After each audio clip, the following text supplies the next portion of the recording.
Okay, we're going to be talking about my top 10 favorite movies that I've seen in 2021. This is actually going to be super fun. Now, right at the bottom. At the bottom of the top 10, Eternals. I know, fucking shocking, right? I didn't really think Eternals was going to sneak its way into my top 10, but then I realized that I have actually seen and enjoyed Eternals more than a couple other movies that I was going to slot in there. So I figured, yes, Eternal does deserve the bottom slot out of these 10 movies. I enjoyed the movie. Now, does it have some pacing issues? Absolutely. Is it trying to set up too much? Absolutely.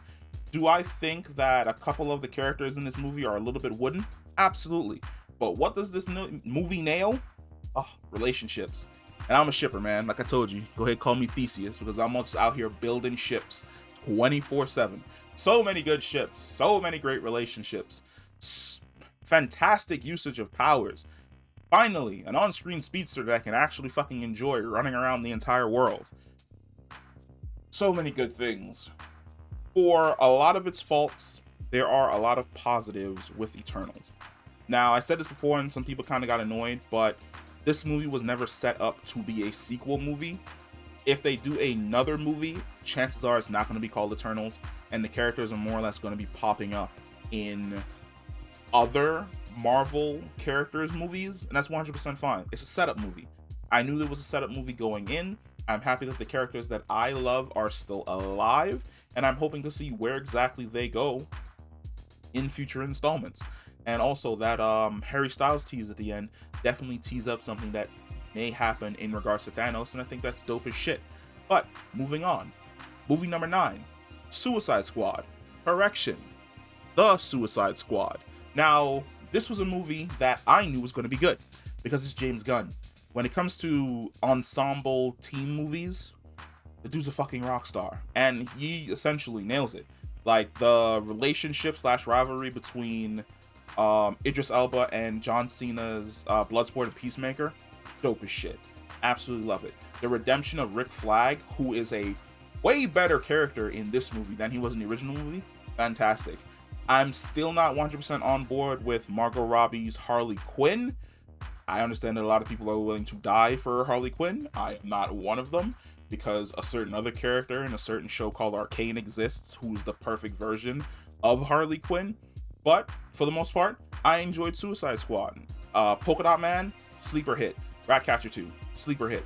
There are so many characters in this movie to absolutely fucking love that I'm interested to see whether or not James Gunn is he gonna come back to do Suicide Squad 2? I feel like he's supposed to be on board to come back and do another Suicide Squad movie. And it'd be a shame if they didn't bring him back, because the energy he put into this movie is absolutely fantastic. The bait and switch of introducing characters on Team 1 and then killing all of them and then introducing the second team who's more lovable than the first team. Mwah. Starro, a villain who, to be quite honest, you end up feeling sorry for at the end. Mwah. Fantastic. Absolutely love it. And the action is that perfect sweet spot. Not too fucking gory, not too fucking senseless, right in the middle, which is the type of action that I love to see. So Suicide Squad deserves to be on my list at number 9. Now, a movie that I did not think was going to make it onto my list is my number 8, which is Red Notice. I did not see, me personally, enjoying Red Notice as much as I did, because for the most part, I feel as though The Rock and Ryan Reynolds, so many Ryans, both play essentially the exact same character in every single movie. Go and watch Red Notice, then go and watch The Rock in Jungle Cruise, then go and watch The Rock in like Hobbs and Shaw, then go and watch The Rock in like another one of his movies, and it's basically the exact same character, living like a different life every single day. I've said this before and I will say it again. The Rock is essentially a live living version of Quantum Leap, where every single one of his movies basically involves the exact same character, just jumping into a different universe doing something else. And Ryan Reynolds is also one of those people where he's literally a living Quantum Leap, where he's just constantly being thrown back into the past or into another dimension to live a completely different life, because they all sound the same in all of their movies. It's so bad that Ryan Reynolds' character in Hobbs and Shaw is basically the same character here in Red Notice. And you can say the exact same thing about The Rock's character in Red Notice. Gal Gadot is surprisingly, because for the most part, since Wonder Woman 84, I have not fucked with Gal Gadot at all. Like, you ever seen a movie that completely messes up an actor and actress for you? Wonder Woman 84 messed up Gal Gadot for me. Before, absolutely loved her, completely fucking adored her, loved seeing her and stuff. After Wonder Woman 84, no, absolutely not, in any way, shape, or form. But Red Notice was dope as hell. I love the heist. I love the hijinks. I love the relationship between all three of the characters. I love the different twists that happened that kind of kept me on like the edge of my seat as I was watching the movie. And I'm really excited for the second one, which I think is already greenlit at Netflix. That will definitely be a day one watch for me when it drops. But moving on from essentially a movie that's doesn't require you to think, is our number 6 movie, which does require you to think. Dune.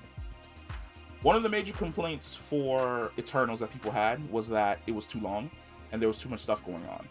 I saw Eternals, I believe, after I saw Dune, or I saw Dune like right after I saw Eternals. So essentially, like, I was on the wavelength of watching a movie that had a lot of information that I knew I was going to enjoy.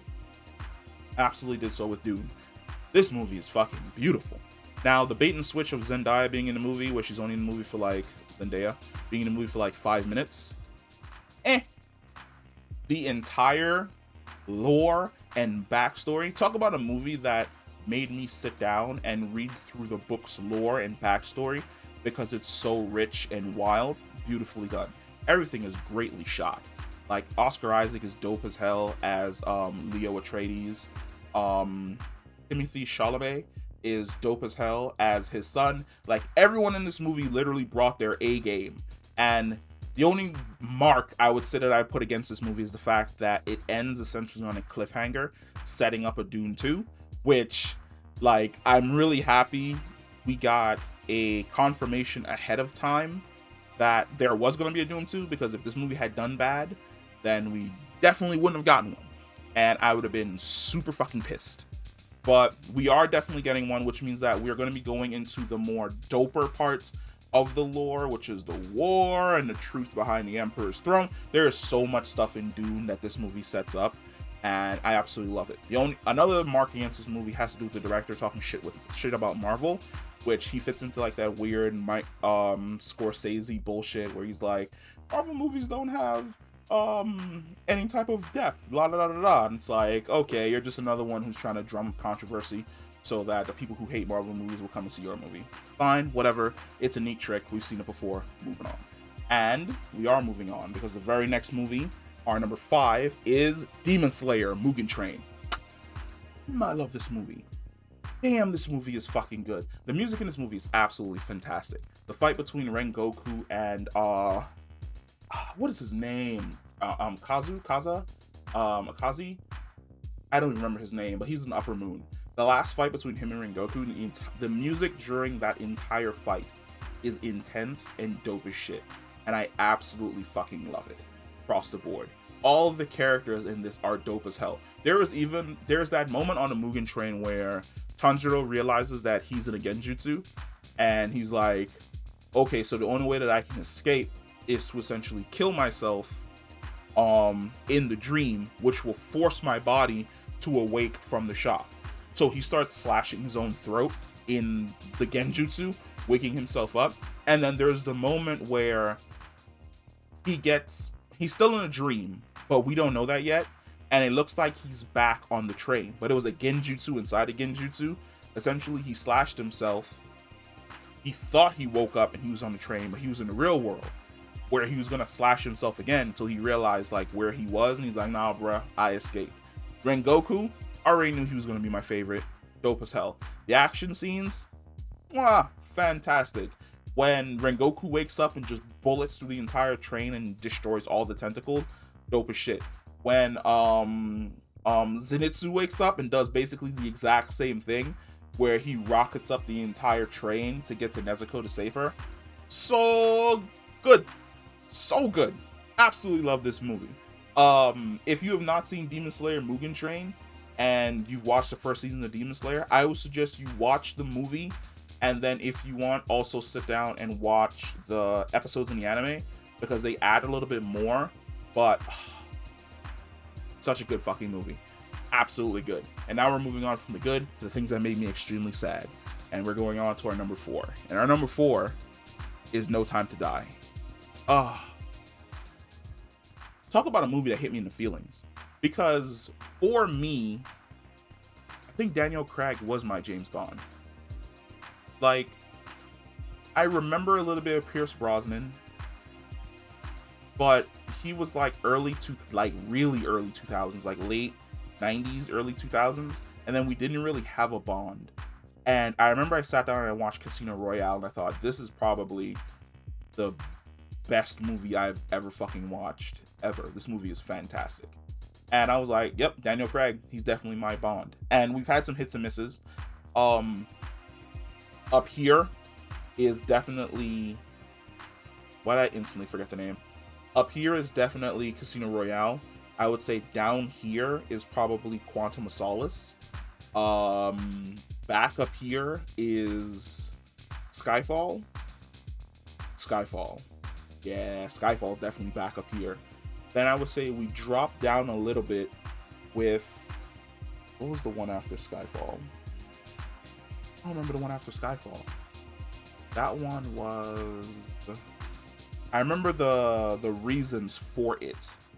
It's the one where he discovers that Christoph Waltz is still alive, and he's the one who's, I am the architect of your pain. Spectre was definitely Down Here. It's definitely, it's, to me, and in my opinion, Spectre is worse than Quantum of Solace. But No Time to Die ends it back up here. It is a fantastic outing for the character of James Bond, which I feel as though the character of James Bond ended the way in which you expected someone who lives in that life to essentially end, where he's a womanizer, he's low-key a drunk, he's their best freaking agent, and eventually you're gonna catch a bullet. And I love the fact that it's more or less Bond not sacrificing himself for the country, but essentially sacrificing himself for the woman he loves and his daughter, which is a complete shift for the character, because we've seen Bond be essentially like this womanizer who kind of throws women away. You see that in Quantum of Solace, which I feel as though Quantum of Solace is the only movie that actually points to that, to the personality of Bond, which is he seduces these women, he puts them in like these really bad, compromising positions. That wasn't Casino Royale, but they didn't really focus on it. It was like, oh, he slept with like that lady, that guy's wife, and she's dead. Oh well, moving on, I have to go catch these bad guys. But Quantum of Solace took the time to be like, look at this person. Like, you said a couple things, you batted those blue eyes, and you roped her into this life where she wasn't trained for, and you got her killed. And now you don't give a shit, you just want to go off to catch like the next bad guy. And you're like, damn, James is a little bit cold-hearted. So it's nice seeing the progression of the character to where he ends up in this movie. Now, I cannot remember his name, but my boy from I don't remember the name of the show now. It's the hacking show on Mr. Robot. Wow, Rami Malek. Information comes and goes. I thought he was kind of weak. I feel as though if you sub out his character and throw anybody in there, it's essentially whatever. Like, you wouldn't really notice the swap, but at the exact same time, he's probably the only villain with the clout to say that his plan actually killed a Bond. So, you know, that's dope as hell. I don't fucking mind that. And I appreciate all the work that Daniel Craig has done for the James Bond character. And I can't wait to see where we go with essentially the new Bond. If it's a woman, if it's a dude, we'll see. But I'm excited. Moving on to number 3. And that is Shang-Chi. Shang-Chi is so damn good. Introducing a completely new villain that is right up there, in my opinion, with Thanos, in the form of the Mandarin, played by Tony Leung. Absolutely fantastic. I thought this movie did what Iron Fist essentially said it wanted to do, which it was a great blend of music and kung fu, while also not taking a dump on Eastern traditions, like I keep forgetting the fucking name of the show. It was on goddamn Netflix. Iron Fisted, which is dope as hell, because when you go and you sit down and you watch this movie, you learn a lot of things about Chinese culture, the importance of a name, the importance of tradition, the importance of elders and youth, and all of these different things that you probably wouldn't sit down to think about in your daily life because you're a Westerner, so you don't pay attention to these types of things. Absolutely love what they did with it in this movie. The two mains, whose names I also don't remember. I have to tell you, I'm absolutely horrible with names. Typically I keep like a list like off to the sides, but because of like so much stuff in these videos, there's probably going to be a lot of me just forgetting the people's names, but I'll put like pictures or something of them like somewhere around here for people to see, just so you know exactly who I'm talking about. But Shang-Chi and Katie, I remember their character names. They're dope as hell. I absolutely love them. His sister, Zhiling, absolutely dope as hell. I love her. Even the dude who plays Razor Fist, who's also the guy who plays the son of Ivan Drago, he's dope as shit. I loved him. I like seeing him in more stuff. Like, he's a gigantic dude. That dude is just buff for no reason. But I liked him. Now, it does fall into the typical trap of a Marvel movie, which is essentially it turns into like this big CGI fest at the end. But by the time you reach the end of the movie, you're having so much fun with the characters and the relationships of the characters that it carries the day. It carries you through the CGI fest when Shang-Chi throws the rings into the Dweller in Darkness and just like shreds them with them, because it's him blending both the heritage of his father with the heritage of his mother into one perfect fighter. And I absolutely love Shang-Chi. Shang-Chi is dope as shit, and I probably watched it like 7 times. Well, I watched it like 3 times in theaters, but I probably watched it like 5 other times since then. Now, we're moving on to number 2. Number 2 may be a little bit controversial, but that's okay, because I fucking loved it. It was a redemption story for me, and that is Zack Snyders Justice League. We were lied to for so long. We were told that it was left on the cutting room floor. It's not really that good. The Whedon cut was the better version. Yada, yada, yada bullshit. When it finally came out, we saw Zack Snyder's overall vision for the DC universe. Is it dark as shit? Absolutely. Do I like the direction he took most of these characters in? Fucking not. Like, in my opinion, Superman is way too dark. Batman is out here killing people. Wonder Woman is a wee bit too naive. And I definitely agree that the Flash should have been a more cheerful version of the like all the characters. The color scheme and setup, way too fucking dark. It's like they turned the contrast and brightness all the way down, where funnily as hell, if you sit down and watch this movie in black and white, it's actually almost a better time because you can see what the hell is going on. But oh my, was the story so much better. Talk about a redemption for fucking Steppenwolf. Steppenwolf went from like this old guy who wants to sleep with his mother to like this dude who shows up on Earth and he's just like, I've got an axe and I'm chopping you all in half. It's such a glow up for the character, introducing Darkseid and Desaad and Granny Goodness. So much like teases that were just so well done. Even the nightmare section is better done in this movie than it was in Joss Whedon's cut, where the nightmare section has characters that weren't in the nightmare for the Whedon cut, where you see Joker and you see Mira, who has the Spear of Atlantis after Aquaman died, and you've got Deathstroke and all these other freaking characters, and you're like, yes, this is what I wanted. I wanted this. Like, you had Darkseid being an absolute fucking badass, giving the Justice League a stare down, like, I'm coming for y'all next, and part 2 is gonna be all about me and my victory. Yeah, they were gonna give Darkseid his Thanos moment, where he essentially wins, and the Flash has to run back in time and reset everything to save his friends. Such a glow up. It's such great validation for the people who were calling for the Snyder Cut for so long. To have the Snyder Cut come out and be just as good as we thought it was going to be. And of course, there are always going to be those people who are detractors against Zack Snyder's Justice League. That's fine. But I have to ask you, if you had to sit down and you had to watch one, the Justice League, Whedon's cut, or Snyder's cut, I'm fairly certain you sit down and watch Snyder's cut. Or I'm fairly certain you'd rather sit down and watch maybe 15-minute clips from Snyder's cut over Joss Whedon's cut, because Joss Whedon's cut fucking sucks. And on that, we are going to end this entire year on a fantastic strong note. And that fantastic strong note is called the number one pick. And that is the movie that came out last week that has taken the world by storm.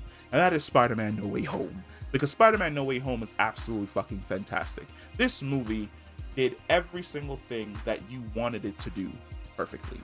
It brought back both of the previous Spider-Men, Tobey Maguire and Andrew Garfield.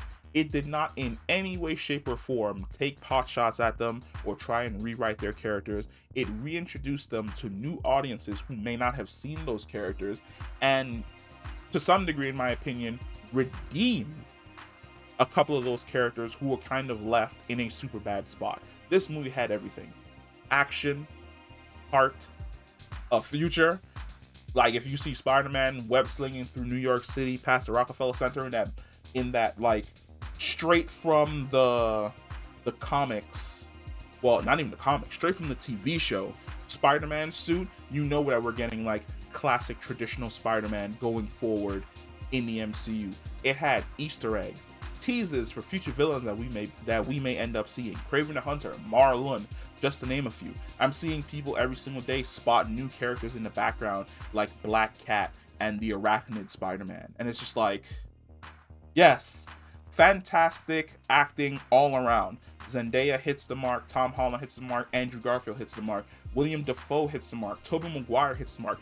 Every single person in this movie brought their A game, and it is still in theaters. And I have seen it 5 times, with a possible 6th time on the way. This movie is fan-fucking-tastic.